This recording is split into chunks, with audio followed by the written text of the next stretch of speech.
Assalamu alaikum friends, today I will discuss how to recover delete WhatsApp message.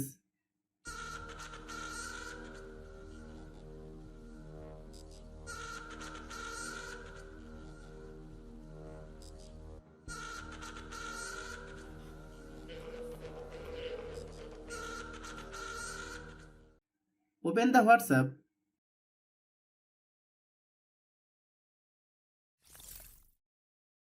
Click this icon. Select settings. Click chats. Click chat backup. Then verify that the email listed is on that you can access.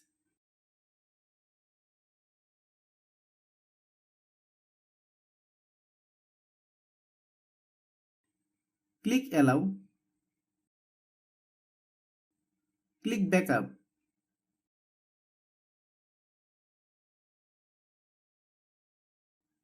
Thanks for watching.